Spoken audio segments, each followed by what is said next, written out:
ساتھیوں نے آپ کے سامنے ایک اردو زبان میں ایک مقامی کنڑ زبان میں اپنی پوری بات رکھی ہے۔ مجھے دو تین باتیں آپ حضرات کے سامنے رکھنی ہیں۔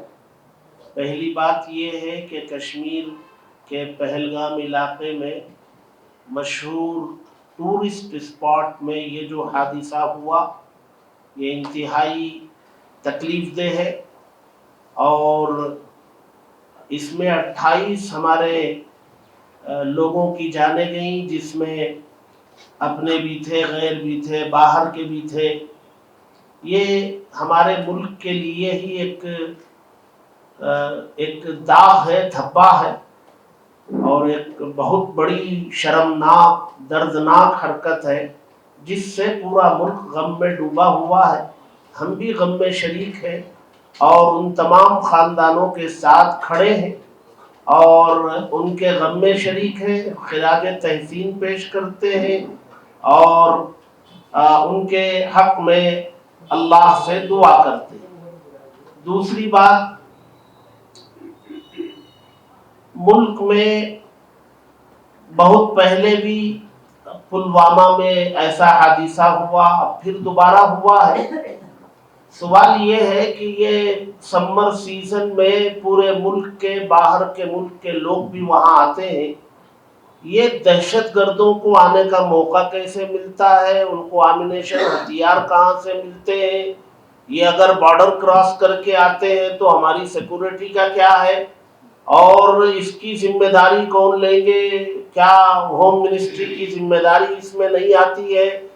2000 وہاں سیاحت کرنے والے، سیر و تفریح کرنے والے موجود ہیں، سیکورٹی کہاں ہے؟ ابھی میں نیوز سن رہا تھا کہ ہریانہ کے ونئے نروال لیفٹیننٹ وہ اس میں شہید ہوئے۔ ان کی بہن کا بیان ہے ہریانہ کے سی ایم کے سامنے، نائب سنگھ سینی کے سامنے 1.5 گھنٹے تک وہ تڑپتے رہے زخمی ہونے کے بعد، ونئے نروال لیفٹیننٹ، لیکن کوئی ان تک جو ہے مدد نہیں پہنچ سکی۔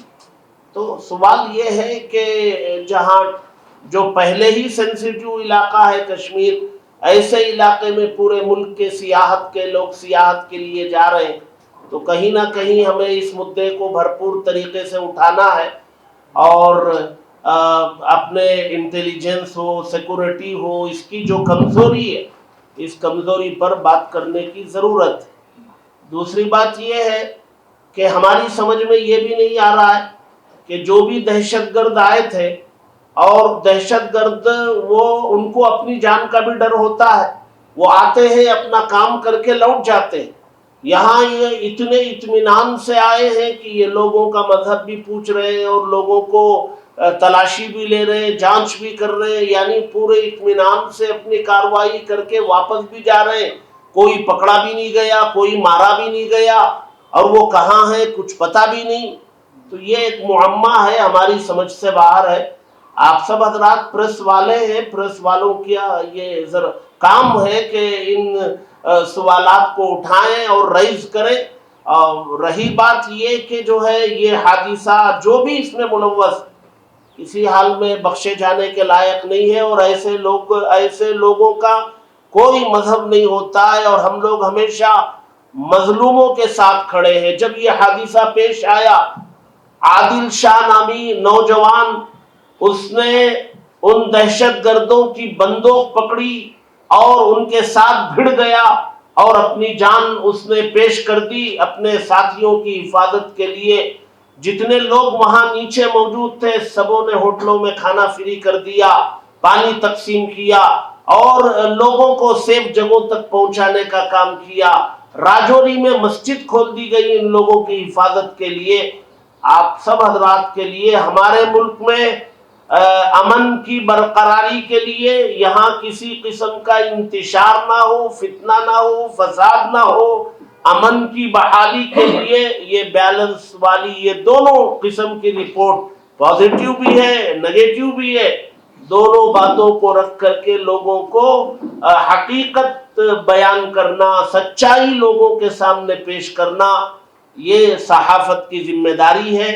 میں جیسے ہمارے ساتھیوں نے کہا بھرپور معاوضہ 1 کروڑ کا دیں، گورنمنٹ میں ان کے خاندان والیوں کو نوکریاں دیں، اور یہ پلوامہ میں بھی 300 kg RDX آیا تھا، وہ کہاں سے آیا تھا ہمیں اب تک پتہ نہیں چلا۔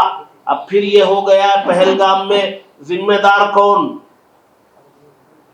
رسپانسیبل ہے اس کا؟ یہ بات سامنے آنی چاہیے، اور اس قسم کے حادثات نہ ہو، چاہے مرنے والا کوئی بھی ہو، ہمارا بھائی ہے، چاہے وہ کوئی بھی اس حادثے کا شکار ہے، غم ہمیں برابر کا ہے۔ اس لیے ہم ان تمام امر ہونے والے ساتھیوں کے خاندانوں کے ساتھ کھڑے ہیں، اور ان کے غم میں برابر کے شریک ہیں، اور یہ امید کرتے ہیں کہ مرکزی حکومت اس میں سخت اقدام کرے گی اور مجرمین کو کیفر کردار تک پہنچائے گی، اور آئندہ اس قسم کے حادثات کے ہونے سے مکمل حفاظت برتے گی۔